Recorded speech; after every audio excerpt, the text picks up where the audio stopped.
ألا بذكر الله تطمئن القلوب. أعوذ بالله من الشيطان الرجيم. بسم الله الرحمن الرحيم.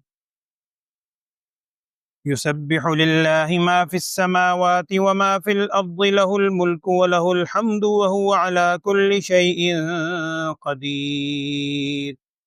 هو الذي خلقكم فمنكم كافر ومنكم مؤمن والله بما تعملون بصير. خلق السماوات والأرض بالحق وصوركم فأحسن صوركم وإليه المصير. يعلم ما في السماوات والأرض ويعلم ما تسرون وما تعلنون والله عليم بذات الصدور. ألم يأتكم نبأ الذين كفروا من قبل فذاقوا وبال أمرهم ولهم عذاب أليم.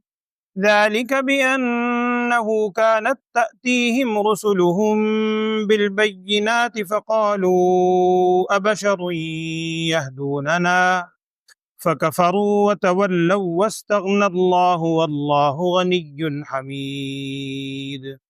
زعم الذين كفروا أن لن يبعثوا قل بلى وربي لتبعثن ثم لتنبؤن بما عملتم وذلك على الله يسير.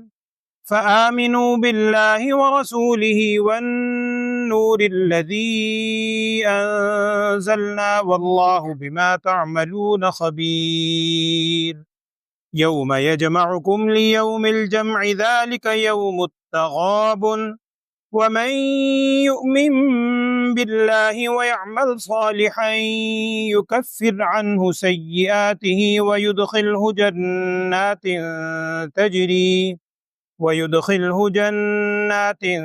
تجري من تحتها الأنهار خالدين فيها أبدا ذلك الفوز العظيم. والذين كفروا وكذبوا بآياتنا أولئك أصحاب النار خالدين فيها وبئس المصير. صدق الله العظيم. بسم اللہ الرحمن الرحیم. سورہ تغابن مدنی سورت. بعض مفسرین نے لکھا ہے چند آیات مکی ہیں اس کی، باقی مختصر سی صورت ہے، 2 رکوع ہیں. اس صورت کا نام جو تغابن رکھا گیا، آج ہی آپ نے وہ الفاظ بھی سنے ہیں تغابن کے، یوم التغابن، تغابن کا دن. تغابن کا دن اصل میں قیامت کے دن، قیامت کا ایک نام تغابن بھی ہے، اسے یوم التغابن بھی کہا جاتا ہے. تغابن کا کیا معنی ہے؟ عام مفہوم معنی اس کا لکھا جاتا ہے ہار جیت. یوم التغابن وہ دن جب ہار جیت کا فیصلہ ہوگا، جب اللہ کی بارگاہ میں انسان پہنچے گا اور وہاں پر پھر کون کامیاب ہے کون ناکام ہے، اصل کامیابی ناکامی جو آخرت کی ہے اس کے فیصلے کا دن ہے یوم التغابن. کچھ مفسرین نے لکھا ہے اور احادیث میں بھی موجود ہے روایات کے حوالے سے، وہ فرماتے ہیں کہ تغابن نقصان کے معنی میں بھی ہے، اور غبن کا جو ہم لفظ بولتے ہیں، غبن، کسی چیز کو غبن کرنا، کوئی چیز نقصان پہنچانا، وہ بھی اسی سے نکلا ہے. وہ تفاسیر میں 1-2 احادیث لکھی ہیں اس حوالے سے، وہ میں عرض کر دیتا ہوں چونکہ نام اس کا سورہ تغابن ہے، آج ہی آپ نے وہ الفاظ بھی پڑھے. وہ لکھا ہے کہ اللہ جل شانہ نے ہر شخص، ہر انسان، میں مسلمان نہیں کہہ رہا، ہر انسان کے اللہ تعالیٰ نے 2 مقام پیدا کیے ہیں، 2 جگہ پیدا کی ہیں آخرت کے حوالے سے. گویا سمجھانے کے لیے لکھا ہے کہ اس کی 2 سیٹیں ہیں آخرت، جنت میں بھی نعوذ باللہ، اور نعوذ باللہ جہنم میں بھی. اگر یہ جنتی ہے اور جنتی جہنمی کا فیصلہ عمل سے ہوگا، نیک عمل سے، ایمان اور اعمال صالح. جب جنت میں چلا جائے گا اللہ تعالیٰ نصیب فرمائے، جب اپنی سیٹ پہ پہنچے گا تو جو برابر والی دوسری سیٹ ہوگی وہ کسی دوسرے کو دے دی جائے گی، اور اس کی جہنم والی سیٹ جو موجود ہوگی وہاں پر نعوذ باللہ وہ بھی کسی اور کو دے دی جائے گی۔ اگر اہل جہنم میں سے یہ بچ گیا تو ایک جہنم میں سیٹ، ایک جنت میں، بلکہ میں دو غلط کہہ رہا ہوں، ایک سیٹ جنت میں، ایک جہنم میں۔ اور اسی میں تفاسیر میں آگے یہ بھی لکھا ہے، اور یہ روایات بعض دوسری روایات میں بھی ہے، کہ انسان جب دنیا سے رخصت ہوتا ہے، اللہ سب پہ عافیت والا معاملہ لائے آمین، دنیا سے رخصتی کے بعد جب قبر میں حاضر ہوتا ہے تو منکر نکیر آ کے سوال و جواب کرتے ہیں۔ وہ 3 سوال مختلف احادیث میں ہیں، وہ سارے سوال پوچھتے ہیں کہ ما دینو کا، من نبیو کا، ماذا تقول فی ھذا الرجل، وہ سارے سوال ہوتے ہیں۔ تو سوال و جواب ہونے کے بعد پھر دوسرے فرشتے آتے ہیں، اور اگر بندہ مومن ہے اس کے سامنے ایک جہنم کی سائڈ سے کھڑکی کھولی جاتی ہے۔ وہ شخص بڑے تعجب سے اور خوف سے پوچھتا ہے کہ میں نے تو جواب صحیح دیے ہیں بظاہر۔ اس سے کہا جاتا ہے کہ اگر تو جواب نہ دیتا تو تیرا مقام یہ تھا، اگر تو جواب نہ دے پاتا، یعنی دوسرے لفظوں کے اندر نیک اعمال دنیا میں اختیار نہ کرتا، اللہ معاف فرمائے تیرا مقام یہ تھا، گویا وہ مقام جو ہے اس سے اس کو بچا لیا گیا۔ اسی طریق پر اگر خدا نہ خواستہ نعوذ باللہ وہ جہنمی ہے، اللہ بچائے، تو سوال و جواب منکر نکیر کے ہونے کے بعد پہلے اس کو جنت کی کھڑکی دکھائی جاتی ہے۔ وہ بڑا خوش ہوتا ہے، مطمئن ہوتا ہے کہ یہ تو بات بن گئی۔ بعد میں جب جہنم کا مقام دکھلایا جاتا ہے، اب وہ بڑی حسرت سے پکارتا ہے، اسے بھی یہ جواب دیتے ہیں اگر تو نیک عمل اختیار کرتا تو تیرا ٹھکانہ یہ ہوتا۔ تو وہ ہے یوم التغابن، ہار جیت کا فیصلہ، ہار جیت کا دن، نقصان والا دن۔ کوئی خسارے میں ہوگا، یہاں الفاظ بھی آ رہے ہیں خسارے میں ہوگا، کوئی خسارے میں نہیں ہوگا۔ اور بعض تفاسیر میں کچھ روایات کے حوالے سے یہ لکھا ہے کہ ہر شخص کی پیشانی پر، واللہ عالم، روایت میں لکھا ہے، تفاسیر میں نقل کیا گیا ہے، ہر شخص کی پیشانی پر سورہ تغابن کی ابتدائی 3-4 آیات لکھی ہوئی ہیں۔ اس کا جو مضمون ہے اگر آپ غور کریں، اب دیکھیے کیا مضمون ہے سورہ تغابن کا، یسبح للہ ما فی السماوات و ما فی الارض، اور پہلے میں نے عرض کیا تھا یہ اس میں سے غالباً سب سے آخری صورت ہے، جو مسبحات سے جو صورتیں شروع ہوئی تھی 4-5 گزشتہ صورت سے شروع ہوئیں، یہ ان میں سب سے آخری ہے، جو یسبح یا سبح کے نام سے شروع ہوتی ہے۔ یسبح للہ ما فی السماوات و ما فی الارض، تسبیح بیان کرتی ہے اللہ کی ہر وہ چیز جو آسمانوں میں ہے، زمین میں ہے، اور یہ بادشاہت بھی اسی کے لیے ہے، حمد و ثنا تعریف بھی اسی کے لیے ہے، اور وہ اللہ ہر چیز پر قادر ہے۔ ایک تو یہ بڑا بنیادی مضمون۔ اگلی آیت میں کیا ہے؟ اللہ کی ذات وہ ہے جس نے تمہیں پیدا کیا، تم میں سے بعض کافر ہو گئے اور بعض تم میں سے مومن ہیں۔ یہاں بھی دونوں معنی ہے، ایک تو کافر اور مومن کا ظاہری معنی ہے، ایک کافر یا کفر کا معنی ناشکری بھی ہوتا ہے، کہ تم میں سے کچھ ناشکرے ہیں، ناشکری کرنے والے ہیں، اور کچھ شکر ادا کرنے والے ہیں، تو کچھ تم میں سے کافر ہیں اور کچھ مومن ہیں۔ اللہ تعالیٰ جو کچھ تم عمل کرتے اس سے باخبر ہے، یہ دوسری آیت۔ تیسری آیت بھی ہے، اور 4 آیتوں کے حوالے سے کہ یہ بندہ ہر شخص کی پیشانی پہ لکھی ہوئی ہے، واللہ اعلم۔ تیسری آیت میں کیا ہے؟ اللہ تعالیٰ نے آسمان و زمین کو پیدا کی حق کے ساتھ، اور تمہاری صورتیں بنائی، کیا ہی بہترین صورتیں بنائی۔ سورہ بتین میں ہے نا، علیہ اللہ، وہ لقد خلقنا الانسان فی احسن تقویم، ہم نے انسان کو بہترین سانچے میں پیدا کیا، بہترین سانچے میں۔ انسان کبھی غور کرے، اور بعض اہل علم نے لکھا ہے کہ اگر انسان اپنی ذات پہ غور کرے تو یہ عالم صغیر ہے۔ ایک تو عالم کبیر ہے، پوری دنیا ہے، انسان کے اندر ہر شخص کے وجود میں پوری دنیا آباد، دنیا کی جتنی چیزیں ہیں وہ بڑی تفصیل اس میں لکھی ہے، سمجھایا ہے کہ کچھ جیسے جنگل ہیں، بالوں کا حصہ ہے، کچھ اٹیل میدان ہے جیسے ہتھیلی ہے، اور وہ ساری اس میں تفصیل بیان کیا، وہ ایک الگ بحث ہے۔ تو یہ انسان کا اپنا وجود، کیا اللہ تعالیٰ فرما رہے ہیں، وَصَوَّرَكُمْ فَأَحْسَنَ صُوَرَكُمْ، تمہاری صورتیں بنائی، کیا ہی بہترین صورتیں بنائی، اور لوٹنا بھی تمہیں کہاں ہے، اسی کی طرف لوٹ کر جاؤ گے۔ جو کچھ آسمان و زمین میں ہے اللہ اس کو جانتا ہے، جو کچھ تم چھپاتے ہو ظاہر کرتے ہو وہ بھی جانتا ہے، اور صرف ظاہر چھپانے کو کیا، جو تمہارے دلوں کے بھید ہیں، واللہ علیم بذات الصدور، وہ دلوں کے بھید کو بھی جانتا ہے۔ تو یہ ان آیات کے بارے میں ہے کہ ہر شخص کی پیشانی پہ لکھی ہے، پیشانی پہ نہ بھی لکھی ہو، ہمیں اپنے دل کی لوح پہ یہ آیات سب کر لینی چاہیے۔ اللہ کی ذات وہ ہے۔ پھر ان آیات کو کبھی اپنے طور پہ دیکھیے گا، جو آسمان و زمین کی ساری چیز، بادشاہت بھی اس کی، تعریف بھی اس کی، انہی نے بہترین صورتیں بنائی، اسی نے آسمان و زمین کا خالق بھی ہے۔ بعض انکار کرنے والے ہوئے، بعض ایمان والے۔ اللہ تعالیٰ کا علم کیسا ہے بڑا۔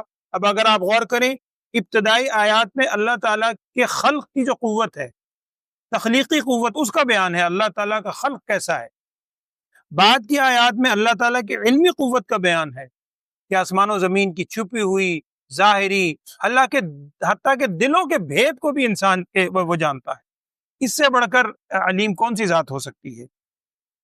اگلی آیت میں کیا ہے؟ الم یاتکم نبأ الذین کفروا من قبل، کیا آپ تک خبر نہیں آئی ان لوگوں کی جنہوں نے کفر کیا اس سے پہلے، یعنی سابقہ امتوں کے جو واقعات ہیں، اور پہلے یہ بات غالباً ہمارے سامنے آئی ہے، لکھا ہے اہل علم نے کہ حضرت آدم علیہ السلام سے لے کر نوح علیہ السلام تک، وہ جو سورہ بقرہ میں ہی ہے نا، دوسرے پارے میں، کان الناس امتا واحدہ، لوگ سارے ایک ہی امت تھے۔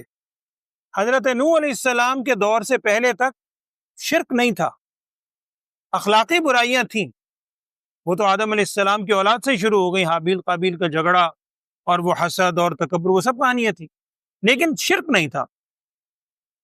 شرک کا آغاز ہوا حضرت نوح علیہ السلام کے دور سے، پھر وہ ودن بلا سواعن بلا یغوث و یعوق و نصر، قرآن میں سورہ نوح کے اندر آنے والی ہے ابھی، اگلے پارے میں سورہ نوح، یہ سارے پانچوں نام ہیں ان کے، جن بتوں کو وہ پوجا کرتے تھے۔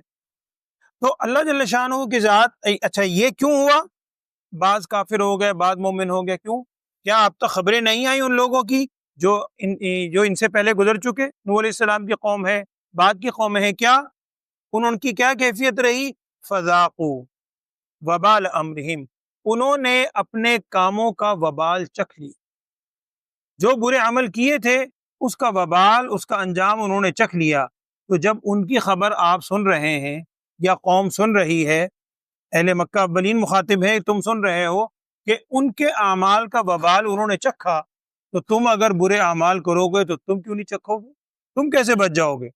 اور ان کے لیے پھر آگے دردناک عذاب بھی آیا، اور یہ اس وجہ سے بھی ہوا، اور یہ سارے عذاب کی کیفیت ویسے نہیں کوئی ظلم ہے، ذالک بانہ کانت تاتیہم رسلہم بالبینات، ان کے پاس ان کے رسول، ہر نبی یا ہر دور کے اندر ہر امت کے پاس ان کے رسول آئے، اور انہوں نے آ کر ان تک واضح دلائل اللہ کی طرف سے پہنچائے۔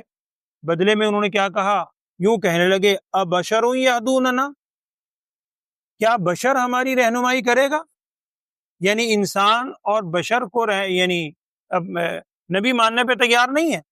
کئی جگہ یہ الفاظ گزر چکے ہیں پیچھے بھی، ابشر یہدوننا، پھر کیا کیا انہوں نے؟ فکفروا وتولوا، انہوں نے انکار کیا اور منہ پھیر لیا۔ جب انہوں نے منہ پھیر لیا تو واستغنى اللہ، اللہ بھی ان سے بے پرواہ ہو گیا، اللہ کو بھی ان کی کوئی پرواہ نہیں۔ واللہ غنی حمید، اللہ بے پرواہ ہے اور ہر قسم کی تعریف کے لائق وہی ذات ہے۔ زعم الذین کفروا ان لن یبعثوا، یہ ایک گمان یا ایک دعویٰ ہے کفار کا، جو نبی صلی اللہ علیہ وسلم کے دور میں مشرکین مکہ بھی کہا کرتے تھے، اور قرآن میں کئی جگہ یہ الفاظ ہیں، غالباً سورہ یاسین میں بھی ہیں اور مقام پہ بھی ہیں۔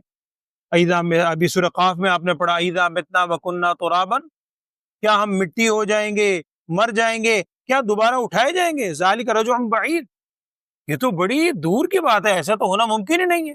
جب سب کچھ ہو گیا، یہی وہ کہتے تھے۔ ان کا دعویٰ یہ ہے کہ لن یبعثوا، وہ نہیں اٹھائے جائیں گے۔ قل، آپ فرما دیجئے، اور ایسے الفاظ بھی قرآن میں بہت کم ہیں، آپ فرما دیں کیوں نہیں میرے رب کی قسم، قل بلا وربی، میرے رب کی قسم ہے، لتبعثن ثم لتنبؤن بما عملتم، ضرور بھی ضرور تم اٹھائے جاؤ گے، پھر تمہیں بتلایا جائے گا ہر وہ چیز، ہر وہ کام جو تم عمل کیا کرتے تھے۔ ظاہری بات ہے اس کے مخاطب صرف وہ تو نہیں ہے، اس کے مخاطب ہم سب ہیں، ہم سب اس کے مخاطب ہیں کہ ہم سب کے بارے میں یہی ہے کہ اللہ جل شانہ ضرور بضرور اٹھائے گا، پھر ہمارے اعمال ہمارے سامنے رکھے جائیں گے۔ اور اگر انسان سوچتا ہے کہ کروڑہا انسان ہے، اربہا انسان تو اب ہیں، جب سے کائنات بنی آخر تک، اب شمار نہیں کر سکتا تو ساری کائنات کی انسانیت کو کیسے شمار کرے گا؟ ان کے اعمال، پھر چھپے ہوئے بھید، یہ کیسے ہوگا؟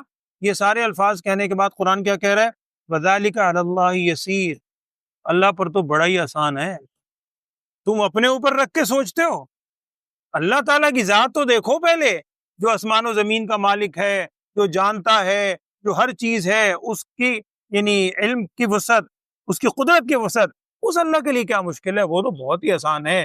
لہٰذا وہ اللہ تمہیں سچی کتاب میں خبر دے رہا ہے کہ تم ضرور بضرور، یا اللہ معاف فرمائے تم کی جگہ ہم کا لفظ بھی لگا سکتے ہیں، ہم ضرور بضرور اٹھائے جائیں گے اور ہمیں ہمارے اعمال کے بارے میں پھر ساری خبر دی جائے گی۔ اب ہمیں کرنا کیا چاہیے؟ فَآمِنُوا بِاللَّهِ وَرَسُولِهِ، تم ایمان لاؤ اللہ پر اور اس کے رسول صلی اللہ علیہ وسلم پر، اور اس نور پر بھی الذی انزلنا، جو ہم نے اتارا ہے، یہ قرآن، قرآن کا ایک نام نور بھی ہے، اس نور پر، اس قرآن پر بھی ایمان لاؤ جو ہم نے اتارا ہے۔ اور یاد رکھنا پھر جھنجھوڑا جا رہا ہے، جو کچھ تم عمل کر رہے ہو نا، اللہ اس سے پورا باخبر ہے۔ لوگوں سے چھپ جاؤ گے، چھپ جاتے ہیں صبح و شام، لیکن اللہ سے پوشیدہ کوئی کام نہیں۔ اور دلوں کے بھید جو کرامن کاتبین کو بھی خبر نہیں ہے، دل میں خیال، لیکن اللہ سے پوشیدہ تھوڑی۔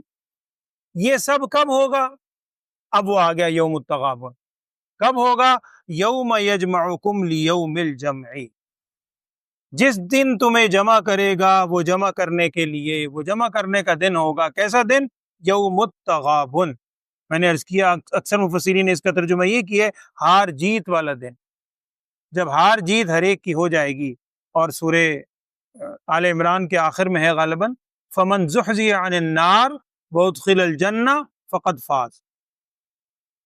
ایک کامیابی ناکامی کا سرکل اور دائرہ وہ ہے جو میں نے آپ نے بنا رکھا ہے، جو انسان اپنی محدود سوچ کے مطابق دائرے بناتا ہے کہ جی یہ کامیابی ہے، یہ ناکامی ہے، ہر شخص نے بنا رکھی ہے۔ طالب علم کہتا ہے اچھے نمبر آ گئے میں کامیاب، تاجر کہتا ہے میرا اچھا پروفٹ ہو گیا میں کامیاب، زراعت کرنے والا اپنے حساب سے سوچتا ہے، ملازمت پر ہر شخص نے سوچ رکھی ہے۔ وہ کامیابی اگر ہے تو بہت چھوٹی سی، اصل کامیابی کون سی ہے جو قرآن نے کہی؟ فَمَنْ زُحْزِحَ عَنِ النَّارِ، جس کو دوزخ سے بچا لیا گیا اور جنت میں داخلہ ہو گیا، یہ ہے کامیاب۔ تو وہ ہار جیت والا دن ہے یوم التغابن۔ اس دن کیا ہوگا؟ وَمَن یُؤْمِن بِاللَّهِ، جو اللہ پر ایمان رکھتا ہوگا، نیک اعمال اختیار کرے گا، یکفر عنہ سیئاتہ، اللہ تعالیٰ دنیا ہی میں اس کے گناہوں کو اللہ تعالیٰ معاف فرما دے گا۔ ہم کہتے ہیں نا کفارہ، گناہوں کا کفارہ ہو کے معاف ہو گئے۔ اور یہ آپ نے حدیث سنی ہے، نبی صلی اللہ علیہ وسلم نے ارشاد فرمایا تھا کہ جب کوئی بندہ مومن وضو کرتا ہے، یہ تو ایک مثال ہے، اور بھی بہت سے اعمال ہیں، بندہ مومن وضو کرتا ہے خلوص نیت سے، اللہ کی رضا کے خاطر، سنت کے مطابق، تو جتنے اعضاء دھلتے ہیں وضو کے، اس سے جو گناہ ہوئے تھے وہ گناہ بھی ساتھ ساتھ دھلنے شروع ہو جاتے ہیں، اللہ تعالیٰ گناہ دھو دیتا ہے۔ قرآن میں آیت ہے، پیچھے آپ پڑھ چکے، ان الحسنات یذہبن السیئات، یہ جو نیک کام ہیں یہ بھی انسان کے گناہوں کو لے جاتے ہیں۔ یہاں بھی وہی ہے، جو نیک عمل اختیار کرتا ہے ایمان کے ساتھ، یکفر عنہ سیئاتہ، اللہ تعالیٰ معاف فرما دیتا ہے اس کے گناہ، اور اللہ تعالیٰ داخل کرے گا اسے باغات میں جس کے نیچے سے نہریں بہتی ہیں، اور عارضی نہیں ہوگا، خالدین فیہا ابدا، ہمیشہ ہمیشہ اس میں رہے گا۔ یہ ہے بڑی کامیابی، یہ اصل بڑی کامیابی ہے۔ اور اس کے بالمقابل، اس کے اپوزٹ الٹ دیکھنا چاہو تو جو کافر ہیں، انکار کرنے والے ہیں، اور جنہوں نے ہماری آیات کو جھٹلایا، یہ نعوذ باللہ جہنم والے ہیں، اور ان کا بھی یہی ہے، عارضی نہیں ہے، ہمیشہ ہمیشہ اس میں رہیں گے۔ اور وہاں تھا ذالک الفوز العظیم، یہ بڑی کامیابی ہے اہل جنت کی، اور یہ بہت ہی برا ٹھکانہ ہے، بری لوٹنے کی جگہ ہے جہنم، جس کا اس میں تذکرہ ہے۔ اللہ تعالی ہم سب کو معاف فرمائے اور توبہ کرنے کی توفیق دے۔ آمین۔ ترجمہ پڑھ لیں۔ اعوذ باللہ من الشیطان الرجیم، بسم اللہ الرحمن الرحیم۔ یسبح للہ ما فی السماوات وما فی الارض، تسبیح بیان کرتی ہے اللہ تعالیٰ کی ہر وہ چیز جو آسمانوں میں ہے اور جو زمین میں ہے۔ لہ الملک ولہ الحمد، اسی کے لیے بادشاہت ہے اور اسی کے لیے ہر قسم کی تعریف ہے۔ وہو علی کل شیء قدیر، اور وہ اللہ کی ذات ہر چیز پر قادر ہے۔ اور یہاں ویسے میرے ذہن میں آیا، ہندوؤں کے اندر ایک بڑا مشہور شخص گزرا ہے، اس نے بلکہ اور لوگوں نے بھی مختلف اشکالات قرآن پر کیے ہیں، اس آیت پر بھی کیا ہے۔ یہ جملہ قرآن میں کئی جگہ آیا، ایک جگہ میرے نظر سے گزرا تھا کتاب میں، اس نے لکھا کہ جی قرآن میں آتا ہے، تمہارے قرآن میں وہ تو نہیں مانتے، نعوذ باللہ اللہ ہر چیز پر قادر ہے، نعوذ باللہ من ذالک۔ اس نے لکھا کہ کیا اللہ چوری کرنے پر بھی قادر ہے؟ اب دیکھیں وہ بدبخت کے ذہن میں وہ الٹا ہی آتا ہے، اگر ذہن میں گند بھرا ہوا ہو تو منہ سے کوئی گند ہی نکلے گا۔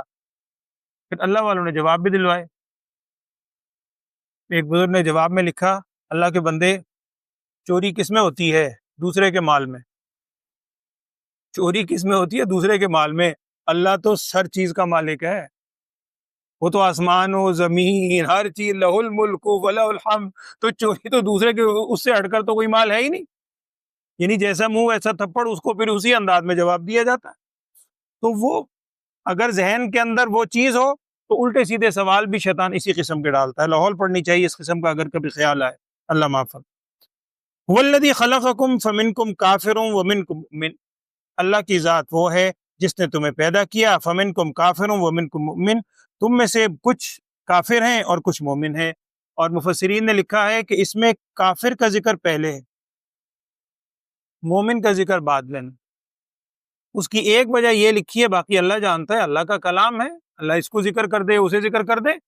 بعض مفسرین نے وجہ یہ لکھی ہے کہ کفار کی تعداد بنسبت ایمان والوں کے زیادہ ہے، ہمیشہ سے ہے، اب بھی دیکھ لیں، میرے خیال میں 6 ارب کے قریب کہتے ہیں آبادی ہے، اللہ جانتا ہے۔ 6 ارب اگر آبادی ہے دنیا کی اس وقت کم و بیش، تو اس میں سے 1 ارب کے قریب مسلمان ہیں، باقی 5 ارب سے زائد کافر ہی ہیں۔ قرآن میں ہے نا وَقَلِيلٌ مِّنْ عِبَادِيَ الشَّكُورُ، کہ بہت کم لوگ، یعنی اہل ایمان بھی بہت کم ہیں، شکر کرنے والے بھی بہت کم ہیں۔ تو اسی وجہ سے باقی اللہ جانتا ہے، کافر کا ذکر پہلے ہے کہ تم میں سے کچھ کافر ہیں اور کچھ ایمان والے ہیں۔ واللہ بما تعملون بصیر، اللہ تعالیٰ جو کچھ تم عمل کر رہے ہو اس کو دیکھنے والا ہے۔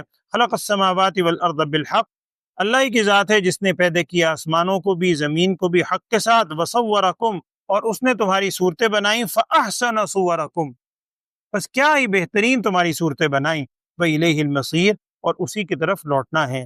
یعلم ما فی السماوات والارض ویعلم ما تسرون وما تعلنون، اللہ کی علمی قوت، تخلیقی قوت تو یہ ہے۔ اب اگر علمی مقام دیکھنا چاہو تو اللہ تعالیٰ جانتا ہے جو کچھ آسمانوں میں ہے اور جو زمین میں ہے، وَيَعْلَمُ مَا تُسِرُّونَ وَمَا تُعْلِنُونَ، اور جو کچھ تم چھپاتے ہو اور جو کچھ ظاہر کرتے ہو سب کو جانتا ہے۔ اور صرف اتنا نہیں، وَاللَّهُ عَلِيمٌ بِذَاتِ الصُّدُورِ، اللہ تعالیٰ دلوں کے بھید کو بھی جانتا ہے۔ أَلَمْ يَأْتِكُمْ نَبَأُ الَّذِينَ كَفَرُوا مِنْ قَبْلُ، کیا نہیں آئی آپ کے پاس خبر ان لوگوں کی جنہوں نے انکار کیا اس سے پہلے؟ فَذَاقُوا وَبَالَ أَمْرِهِمْ، انہوں نے چکھا وبال امرہم، اپنی بدعمالیوں کے وبال کو، وَلَهُمْ عَذَابٌ أَلِيمٌ، اور ان کے لیے دردناک عذاب ہے۔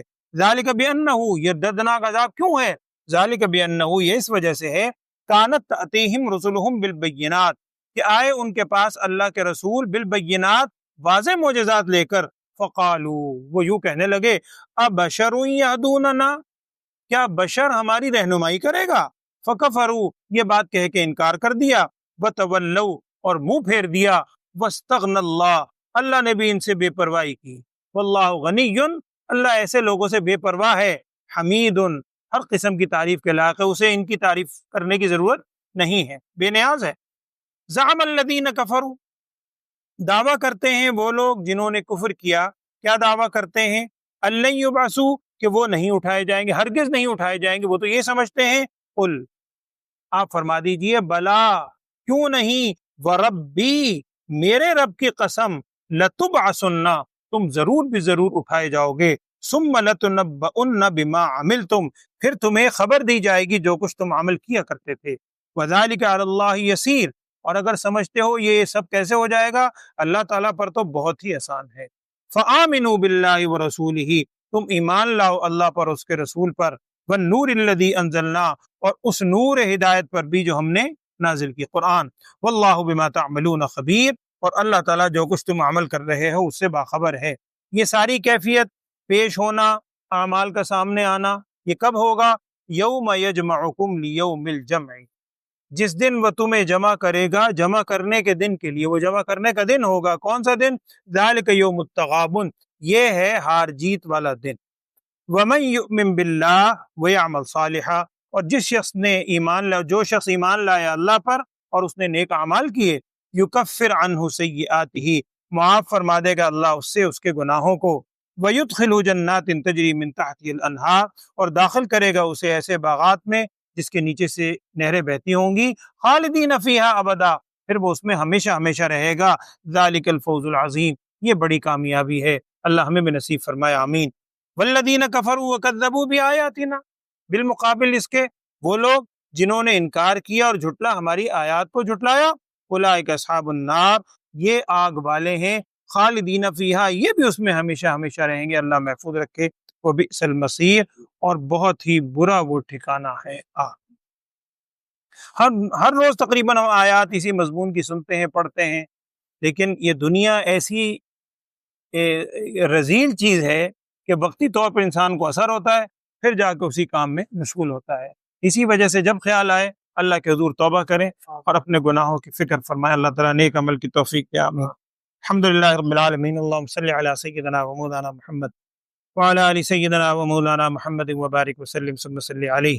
یا اللہ ہماری اس حاضری کو قبول فرما، ہمارے اس پڑھنے کو سننے کو اپنی بارگاہ میں قبول فرما، ہمارے ہر عمل میں یا اللہ خلوص عطا فرما، نام و نموز سے، ریاکاری سے ہم سب کو محفوظ فرما، ہر عمل نبی صلی اللہ علیہ وسلم کی سنت کو مطابق ادا کرنے کی توفیق عطا فرما۔ یا اللہ ہم آپ سے ہر وہ خیر مانگتے ہیں جو نبی صلی اللہ علیہ وسلم نے آپ سے مانگی، ان تمام شر کی باتوں سے ہم سب کو پناہ عطا فرما جن شرور سے نبی صلی اللہ علیہ وسلم نے پناہ چاہی۔ وصلی اللہ تعالی علی خیر خلقہ سیدنا و مولانا محمد وعلی آلہ واصحابہ اجمعین، آمین برحمتہ۔